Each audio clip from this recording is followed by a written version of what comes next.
Daí, né, a igreja romana, né, nasceu. E quando a igreja romana nasceu, então ela começou a entrar em declínio. Eles começaram a vender cargos eclesiásticos, começaram a negociar os cargos eclesiásticos, começaram a introduzir doutrinas que eles viram que agradava o povo, e o cristianismo foi se misturando com o paganismo, porque o Império Romano é um império de adoração a deuses pagãos. Todo o Império Romano era um império de adoração a deuses pagãos. Então começaram a paganizar paganizar o cristianismo, vamos usar esse termo. Aí, então, porque eles começaram a trazer costume das outras religiões e introduzir dentro do cristianismo. O culto que se prestava a outros deuses dentro do Império Romano, então eles começaram a ter a ideia diabólica, né, de adorar também os apóstolos, adorar Maria, enfim, e adorar os pais da igreja, começaram a canonizar santos e começaram a criar toda essa adoração, essa idolatria que a igreja católica faz. E a igreja entrou no declínio, como vocês sabem, até o século XVI, quando Deus levantou, e ali estava bem realmente distante mesmo, mas era, preste atenção, era apenas uma igreja. Era uma igreja, tinha duas igrejas, tinha a igreja, os cristãos verdadeiros, e essa outra parte de cristãos, entre aspas, que era a igreja católica apostólica romana, né, instituída pelo Império Romano, criada pelo Império Romano, fundada ali pelo imperador Constantino, podemos dizer assim. E então, essa parte do cristianismo, que era a igreja católica, se degradou terrivelmente, mas ficou a outra parte fiel, né? Aí então você vê que não eram tantas igrejas, mas era apenas uma igreja desviada, que era a igreja católica apostólica romana. Aí até que chega o século XVI, né, ali o Martinho Lutero, no ano de 1517, ele coloca as 95 teses no castelo de Wittenberg, ali na Alemanha, e fazendo um desafio aos teólogos católicos, né, para provar para eles que eles estão errados com a doutrina da salvação pelas obras e tudo mais, né? São 95 teses que Martinho Lutero está protestando ali. Então ali nasceu a igreja protestante, né? Igreja protestante. E só que você vê o seguinte, então houve ali, né, esse declínio da igreja, mas não tanto como está hoje, porque no século XVI iniciou-se ali a reforma, foi feita a reforma, iniciou-se a reforma, só que essa reforma ela foi feita de fato, né? Houve ali um levante, porque ninguém podia se levantar quando a igreja católica ia queimado. Você vê que alguns séculos antes, ou um tempo antes, eles queimaram John Hus, queimaram Jerônimo Savonarola, todos eram padres e monges católicos. Tentaram, perseguiram também, queimaram também o William Tyndale, que era teólogo católico também. Perseguiram também o John Wycliffe, né, que ficou conhecido como a Estrela da Manhã. Não conseguiram matar, mas perseguiram ele. Enfim, e eles perseguiam mesmo, ameaçava de morte, matava mesmo, né? Matava mesmo. E então o Martinho Lutero, Deus levantou ele ali para fazer aquela reforma, ou começar a reforma, tá? Porque ninguém podia se levantar contra a igreja católica, a cristã católica, né, que eles mandavam matar. Isso não tem nada a ver com o cristianismo. Aí então o que aconteceu? O que aconteceu é que surgiu ali, né, não a igreja cristã, porque a igreja cristã foi fundada em Atos dos Apóstolos, né, a igreja de Cristo, mas surgiu um movimento chamado movimento protestante, que era o povo que creu na mensagem de Lutero, creu na mensagem de Tyndale. O Tyndale era contemporâneo de Lutero, creu na mensagem de Tyndale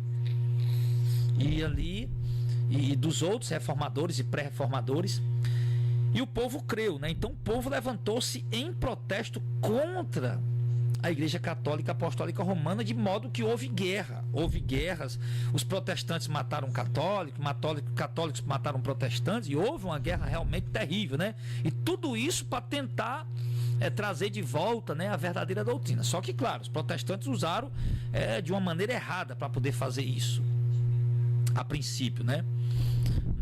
Na base da força, não era a base da força, era apenas pregar contra. Só que os católicos levantavam para querer matar os protestantes reagiam também, e já sabia também que eles iam para cima deles, então eles iam para cima dos católicos também, já para matar. Entravam dentro de igrejas católicas, queimavam, matavam padres, enfim. E ali a igreja romana, o Império Romano ficou doido, né? Enlouqueceu e começou a perseguir ali, começou a vir as cruzadas que durou aí alguns séculos. E essas cruzadas, elas vieram, né? Mataram muitos cristãos, muitos protestantes, muitas pessoas, enfim, houve muita carnificina, muita morte. Mas aí você vê que era a briga, né, de protestantes contra os católicos para tentar restaurar a pregação da verdadeira doutrina, porque a Igreja Católica Romana estava dominando a punho de ferro, estava parecido com o islamismo hoje, né? O islamismo hoje, esse islamismo radical, né? O grupo radical islâmico, estava parecido com eles, que quem não cresce na fé católica tinha que morrer, né? Tinha que morrer. E tanto era que eles não aceitavam nem traduzir a Bíblia para a língua original de cada nação, porque o povo ia conhecer a verdade e não ia aceitar a heresia que eles pregavam. O William Tyndale morreu porque traduziu a Bíblia para o inglês, né? O John Hus também morreu porque também traduziu a Bíblia para o inglês. O Martinho Lutero foi perseguido de morte porque traduziu a Bíblia para o alemão, e escreveu livros em alemão e foi queimado. As Bíblias que ele escreveu foi queimada, livros que ele escreveu foi queimado. Então os católicos não queriam que o povo lesse as escrituras, porque eles iam conhecer a verdade, não iam aceitar as heresias da Igreja Católica Romana, que explorava o povo financeiramente, né?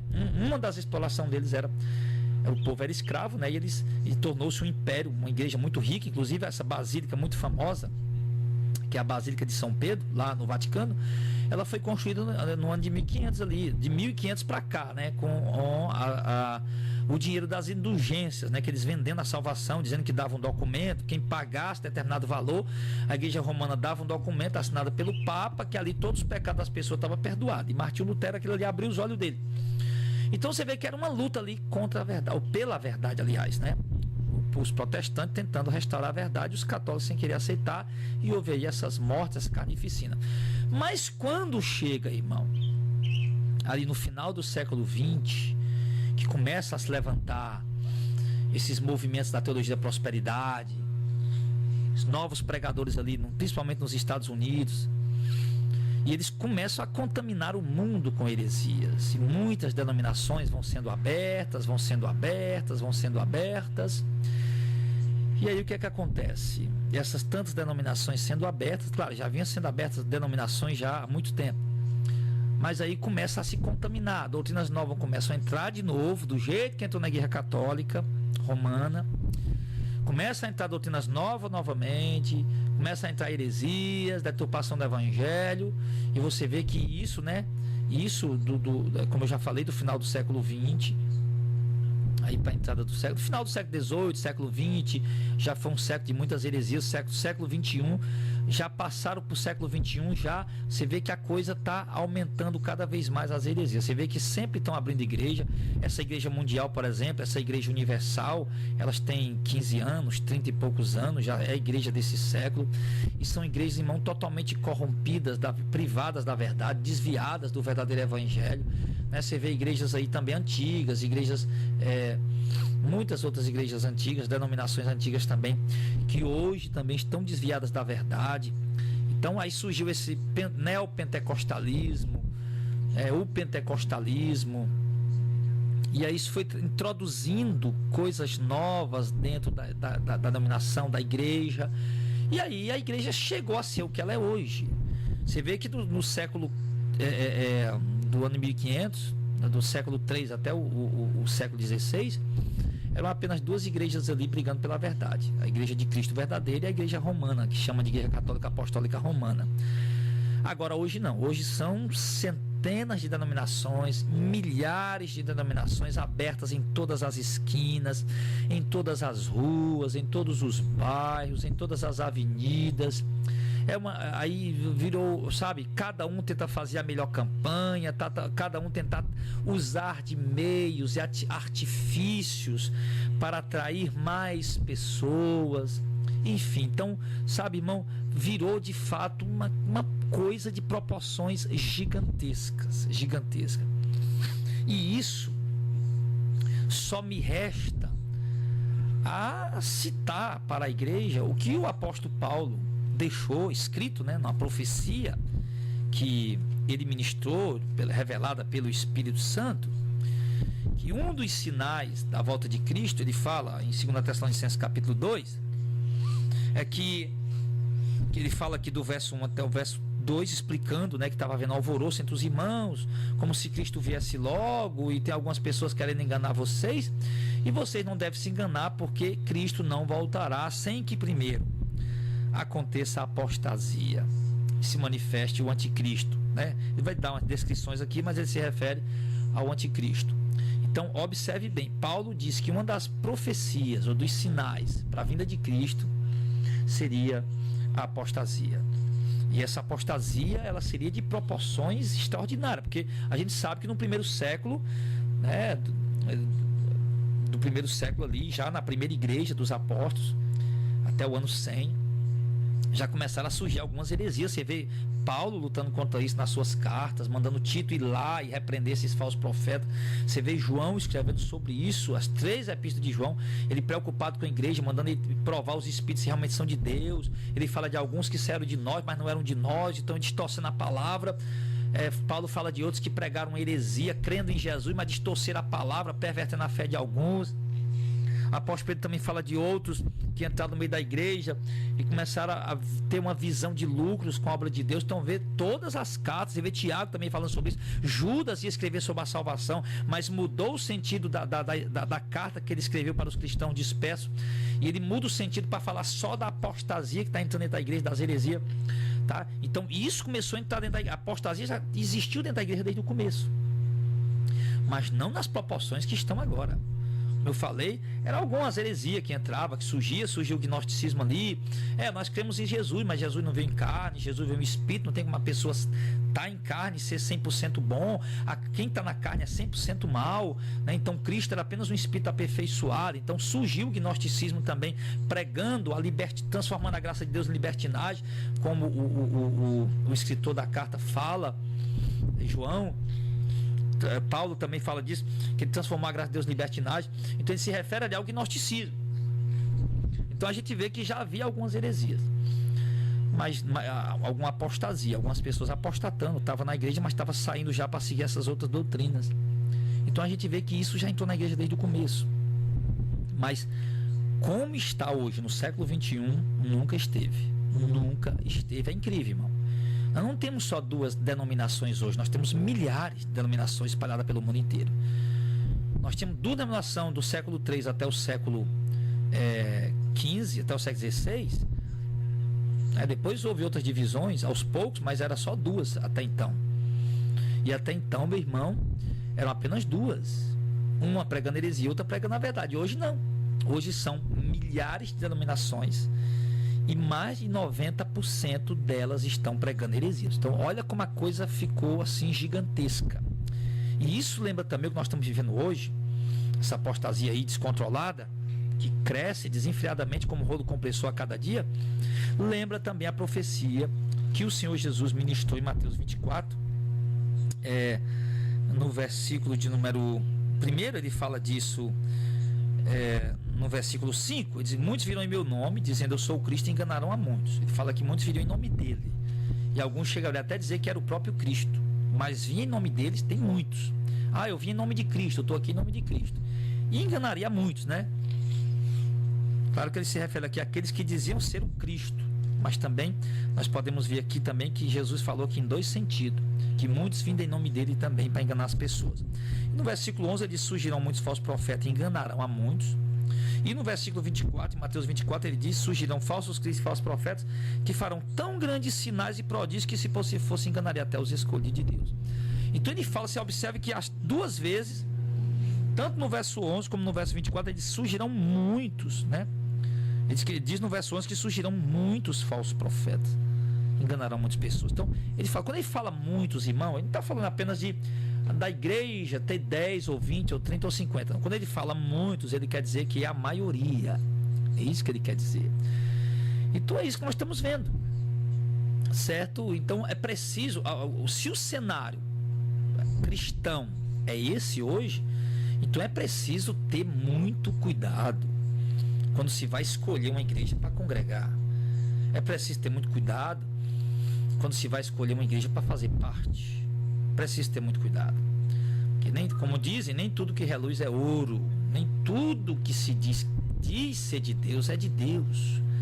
nem tudo que diz que vem de Deus, vem de fato de Deus. Nem todo homem que está aí dizendo que é profeta, que é homem de Deus, é de Deus. Pelo contrário, a Bíblia está dizendo que a maioria não é. Alguns chegam até a fazer milagres, você viu aí? Milagres extraordinários, né? Para enganar as pessoas. O intuito é enganar as pessoas. Eles são enganados, iludidos pelo espírito do engano, pelo diabo, e enganam as pessoas. Então é preciso ter cuidado, é preciso ter cautela, né, em relação a isso. Então vocês têm que observar bem, irmãos, as igrejas como estão, que você ouve pela internet, a igreja que você congrega. É importante você observar isso à luz da palavra de Deus, para que de repente você não esteja aí sendo mais um enganado, né? Mais um aí seguindo o engano e achando que está seguindo a verdade. Porque o que nós vemos hoje aqui no Brasil, pelo menos, são milhões de pessoas seguindo o engano e achando que estão andando na verdade. Isso é preocupante, isso é triste em ver.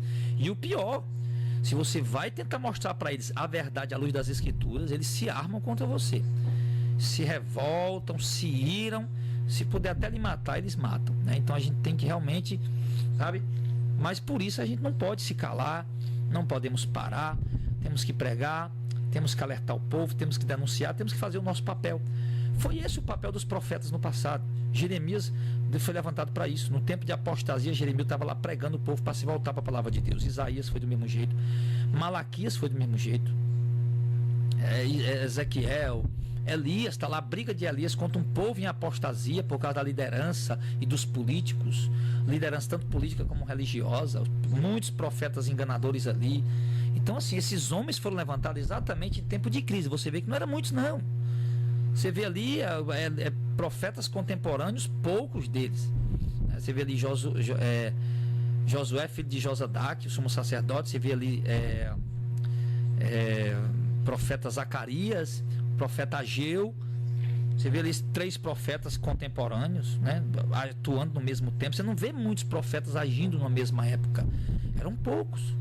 E o dever deles, a tarefa deles era alertar o povo a se voltar, porque eles tinham se desviado, continuavam, como diz o livro de 2 Reis, eles continuavam crendo em Deus, mas desviados da doutrina, e só crer em Deus sem obedecer a doutrina dele, isso desperta a ira de Deus. Isso não agrada a Deus. Deus não precisa que a gente creia nele como se estivesse fazendo um favor. Deus quer que a gente obedeça a palavra dele. Às vezes as pessoas creem em Deus, mas desobedecem a palavra dele. Então, como se estivesse fazendo um favor. Deus, eu vou fazer um favor para o Senhor. Eu vou crer no Senhor, mas vou viver a vida como eu quero. E isso despertava a ira de Deus. E o povo seguindo heresia, apostasia, falsa doutrina, mas crendo em Deus. E aí Deus levantava esses profetas, esses homens, esses mensageiros, para dizer ao povo que se voltasse para a palavra dele, que obedecesse a palavra dele. E é isso, irmão, que está precisando hoje. Está precisando de homens de Deus, que de fato vá e diga ao povo que se arrepende, voltem a obedecer a palavra de Deus. Não basta apenas crer em Deus, não basta apenas ser evangélico, como era a luta de Jeremias e dos profetas. Não basta apenas ser judeu, não basta apenas crer no Deus único. Se você não está obedecendo a palavra dele, vocês têm que crer nesse Deus, mas obedecer a palavra dele. Essa foi a luta inteira de Jeremias e todos os profetas, e essa é a luta de hoje. E que Deus possa nos usar você, usar a mim e levantar muitos outros em cada estado dessa nação, nos 27 estados, nos mais de 5.500 municípios que o Brasil tem. Que Deus possa levantar em cada estado, em cada cidade, em cada município, homens de Deus, mulheres de Deus, que se unam e que preguem essa verdade, que digam ao povo que se arrependam. E não basta apenas ir, vá na igreja evangélica mais perto da sua casa. De maneira alguma. Mas temos que de fato seguir a verdade. Temos que de fato seguir a doutrina, obedecê-la. Ninguém vai ser salvo só porque tem um título de evangélico. Ninguém vai ser salvo só porque tem uma carteira de ministério pastoral. O homem só vai ser salvo se obedecer à verdade de Deus. Então há um grande engano hoje dentro do Brasil. 50 milhões de evangélicos. 1/3 ou 1/4 da população brasileira é evangélica. Eu diria que a metade do povo brasileiro é cristão, porque quando se fala de cristão, inclui não somente os evangélicos, mas também os católicos. Então vamos incluir os católicos também. Metade da população brasileira é cristã, incluindo evangélicos e católicos. Mas, meus irmãos, pelo amor de Deus, estão quase todos sendo apenas cristãos nominais, mas não estão obedecendo a mensagem daquele que eles levam o nome, que é Cristo. Então nós temos que olhar que cristianismo nós estamos vivendo. Temos que olhar que de fato a igreja brasileira precisa de uma reforma. Não apenas tirar algumas coisinhas, mas de fato fazer uma reforma completa, voltar de fato a parecer com a igreja dos apóstolos, a seguir de fato a doutrina de Cristo e a pregar realmente a Bíblia como ela é. Parar com a exploração, parar com a enganação, acabar com essas campanhas, com essa idolatria católica e evangélica, enfim, deixar desse sensacionalismo, dessa teologia da prosperidade. Isso nunca foi pregado dentro da igreja. Parar com esse sensacionalismo, enfim, meu irmão, e pregar o evangelho puro e simples e preparar o povo para herdar o reino de Deus e estarem prontos para a vinda de Cristo. Então, que Deus coloque essa palavra no coração de vocês e traga luz e traga iluminação para cada um de vocês, em nome de Jesus.